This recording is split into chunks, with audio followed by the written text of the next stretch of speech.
आज तो नहीं कहा कि मैंने इजाज़त ली हुई है मुस्तकिल।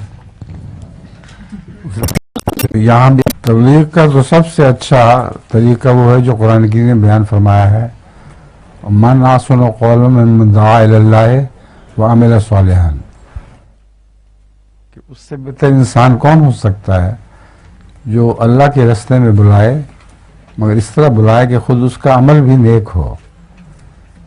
तो अगर एक इंसान का अमल नेक है तो उसकी आवाज़ में असर होता है, अगर अमल नेक नहीं तो जितनी मर्जी चलाकियाँ करे उसके आवाज़ में कोई असर नहीं होता।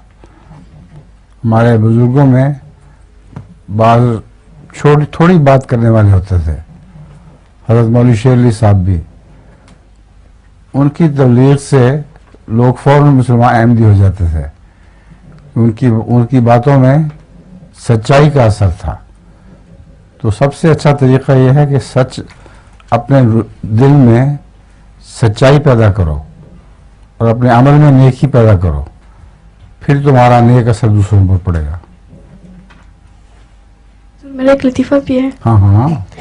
एक बच्चा स्कूल देर से आता है तो उसका उस्ताद उससे पूछता है कि स्कूल देर से आए क्यों हो। उसने कहा लग गई। जी उसने क्या कहा, लग गई थी?